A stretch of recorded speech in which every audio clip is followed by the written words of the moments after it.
Hello everyone. So after a great 2024, I just wanted to recap some of the lessons that I learned over the past 12 months so that I can apply them going forward, which will make 2025 an even more profitable year.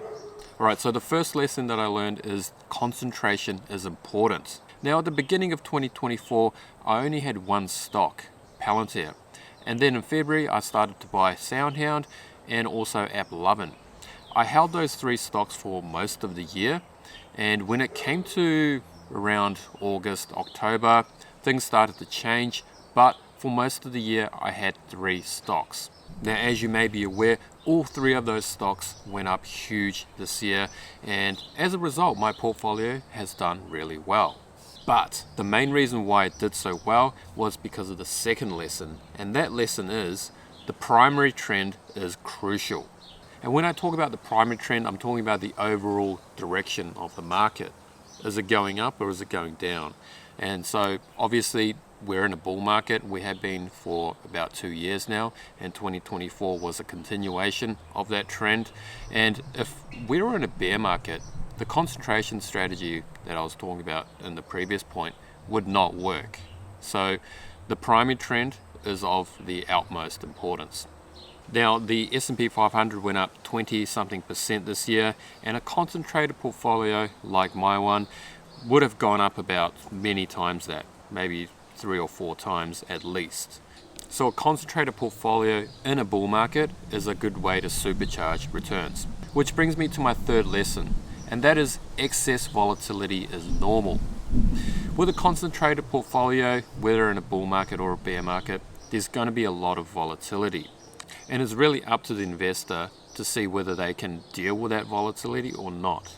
If they can't, then they need to make adjustments to their portfolio so they can sleep better at night. But if they can, well, that's a win-win. Now, when I talk about excess volatility, I'm talking about how much does my portfolio move relative to the market. So if the S&P 500 goes up 1%, how much more is my portfolio going to go up?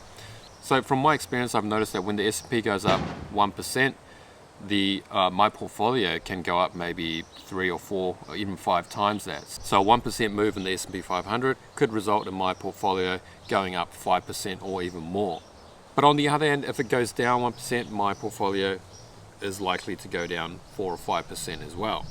So as an investor, it's really important to be able to deal with those volatility swings.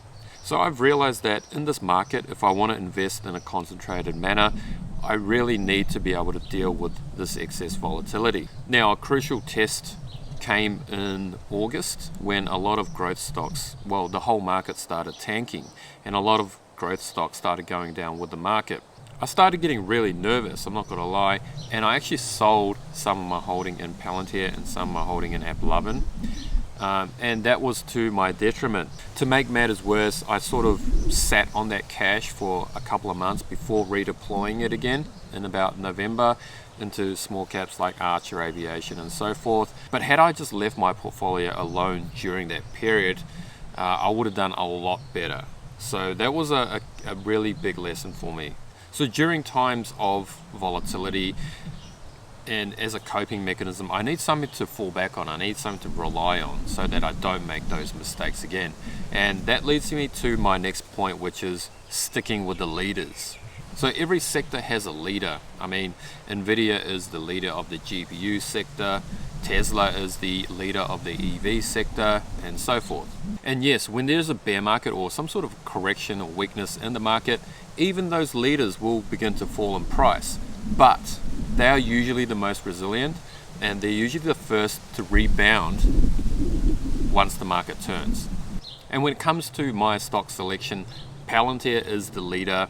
I mean, there's no other company that's doing what Palantir is doing, or they don't come close to what Palantir is doing. So Palantir is a leader in its space.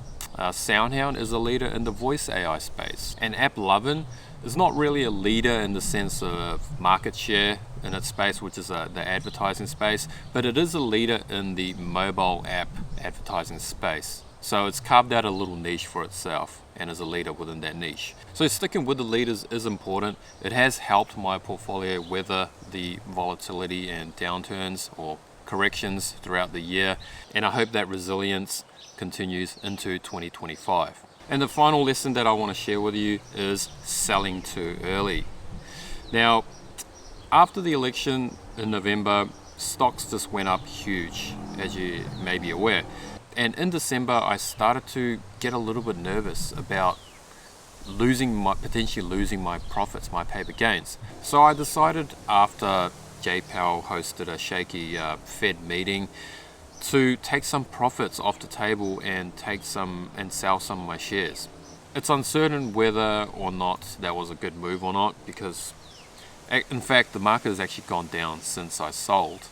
But from a long-term perspective, is it a wise choice? Is it a wise decision, in the sense that I sold partly out of fear, partly out of greed, partly out of uncertainty? It just feels like to me that may not be the best long-term move. Because the reason why I bought these stocks in the first place was because I believed in their long-term prospects. I believed in the compounding effect of stocks.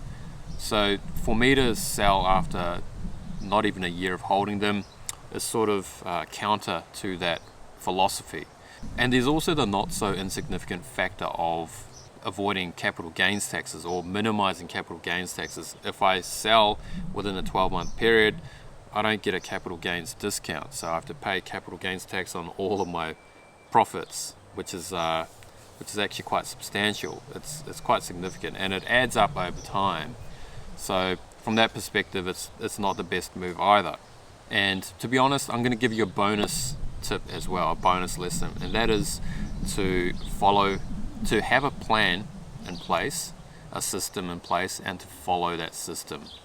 So over the next few days, I'm going to review my current momentum investing system, keep using what works, and maybe replace or change things that don't work or haven't worked very well. And the important thing going forward, I guess, is to stick to that system. And you might have a different system. Well, you should have a different system, because everyone's investing style is different. Everyone's investing goals are different. So you need to have your own system and develop it and stick to it when times get tough, and obviously make adjustments as you go along. So that's the bonus tip. And so to summarize all of the lessons, they are: concentration is important. The primary trend is of the utmost importance. Excessive volatility is normal when momentum investing, and you need to have a system that will help you ride through these periods of excess volatility. Sticking with the leaders is crucial. You don't want to buy a laggard stock. I mean, AMD is the archetypal example. It's not the leader in its space. The leader is Nvidia, and as such, AMD stock's performance has lagged that of Nvidia's significantly. And the final one is selling too early. I made the mistake of selling some of my shares in SoundHound and other stocks in late December, a little bit too early for my liking. But of course, it's easier said than done in hindsight. At the time, you feel like it's the best decision, but it's what life is all about, I guess. It's a live and learn sort of process. And the bonus tip is you need to have a system in place. I'm going to sort of refine my system over the next few days. You should probably work on your system too, whether it's value investing, growth investing. You've got your own sort of day trading or swing trading system going. Go through it, review it, make some changes if need be, and hopefully 2025 will be even better for all of us. Thanks for watching, and see you guys soon.